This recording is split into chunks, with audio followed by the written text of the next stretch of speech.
Okay, May 29th, 2 Samuel 14:1 through 15:22. So Joab, son of Zerah, perceived that the king's heart was concerned about Absalom. But Joab sent to Tekoa, and brought from there a wise woman, and said to her, "Please pretend to be a mourner, and put on mourning apparel. Do not anoint yourself with oil, but act like a woman who has been mourning a long time for the dead. Go to the king and speak to him in this manner." So Joab put the words in her mouth. And when the woman of Toka spoke to the king, she fell on her face to the ground and prostrated herself and said, "Oh, help, O king." Then the king said to her, "What troubles you?" And she answered, "Indeed, I am a widow. My husband is dead. Now your maidservant had two sons, and the two fought with each other in the field, and there was no one to part them. But in but the one struck the other and killed him. And now the whole family has risen up against your maidservant and said, 'Deliver him who struck his brother, that he may execute him for the life of his brother whom he killed, and we will destroy the hair also.' So they would extinguish my ember that is left, to leave my husband neither name nor remnant on earth." Then the king said to the woman, "Go to your house, and I will give orders concerning you." And the woman of Toka said to the king, "My lord, O king, let the inquiry be on me and my father's house. I'm sorry, let the iniquity be on me and my house, on my father's house, and the king and his throne will be guiltless." So the king said, "Whoever says anything to you, bring him to me, and he shall not touch you any more." Then she said, "Please let the king remember the Lord your God, and do not permit the avenger of blood to destroy any more, lest that they destroy my son." And he said, "As the Lord lives, not one hair on your son shall fall to the ground." Therefore the woman said, "Please let your maidservant speak another word to the Lord my king." And he said, "Say on." So the woman said, "Why then have you schemed such a thing against the people of God? For the king speaks these things as one who is guilty, in that the king does not bring his banished one home again. For he will surely die and become like water spilled on the ground, which cannot be gathered up again. Yet God does not take away a life, but he devises means so that his banished ones are not expelled from him. Now therefore I have come to speak of this thing to the Lord my king, because the people have made me afraid." And your maidservant said, "I will now speak to the king.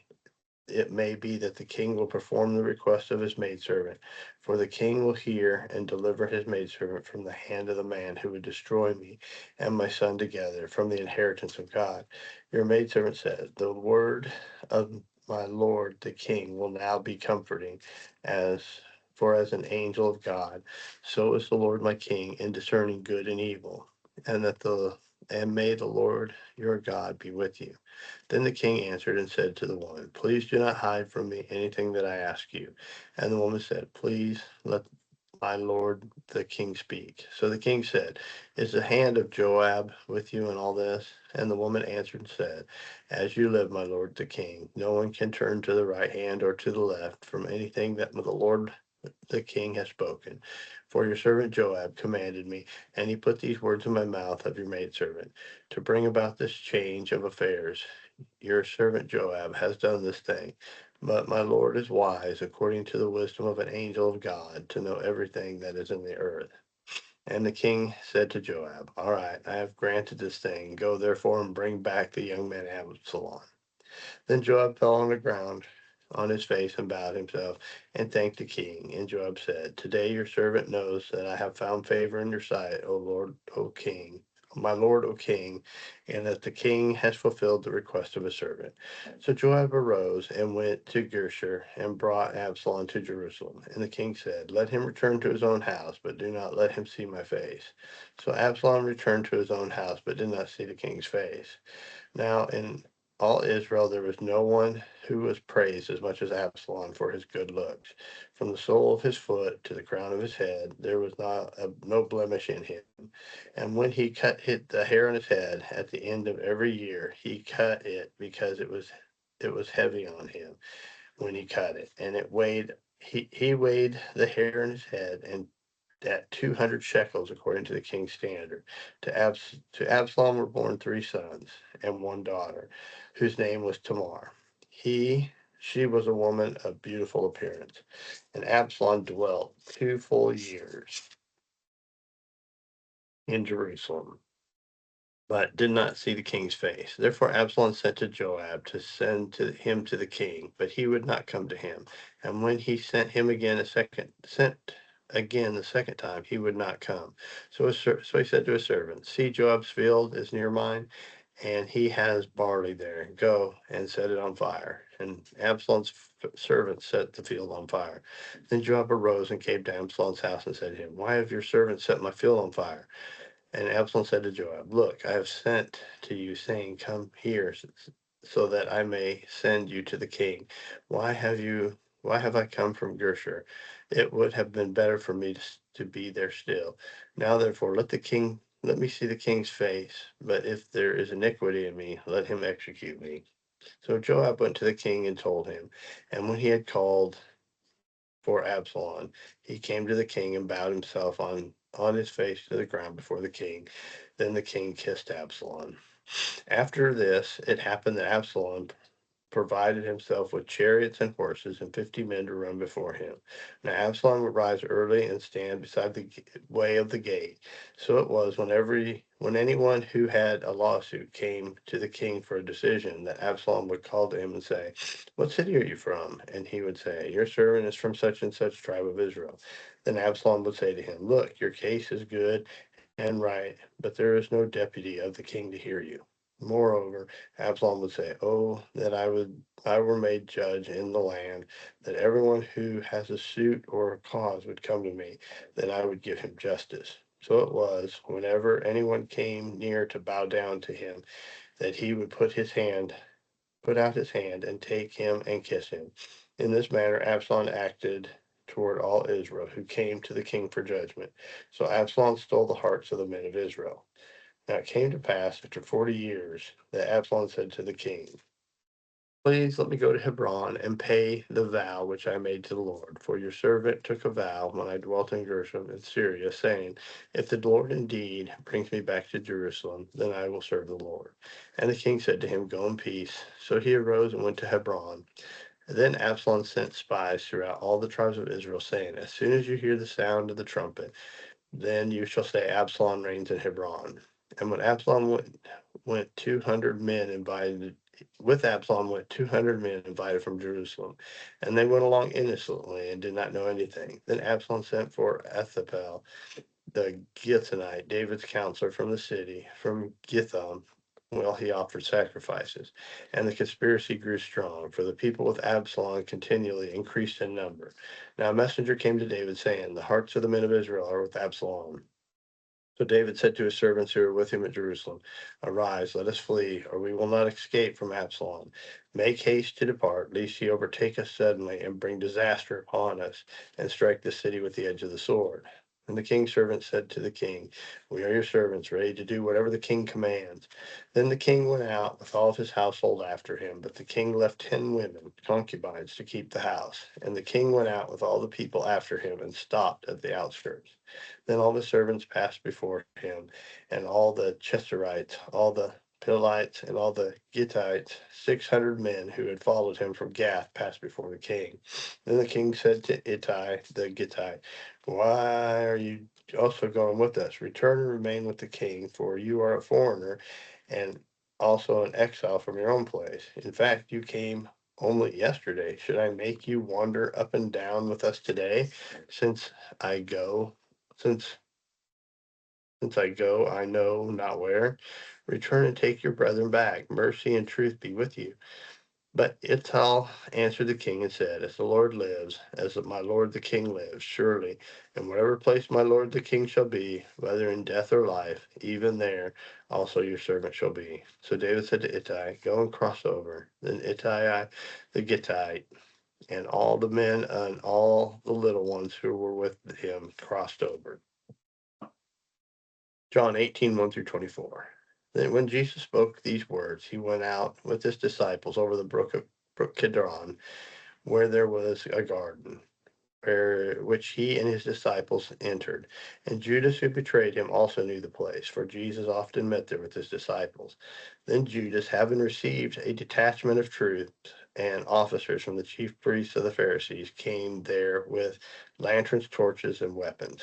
Jesus, therefore, knowing all things that would come upon him, went forward and said to them, "Whom are you seeking?" They answered him, "Jesus of Nazareth." Jesus said to them, "I am he." And Judas, who betrayed him, also stood with them. Now, when he had said that to them, "I am he," they drew back and fell to the ground. And he asked them again, "Who are you seeking?" They said, "Jesus of Nazareth." Jesus answered, "I have told you that I am he.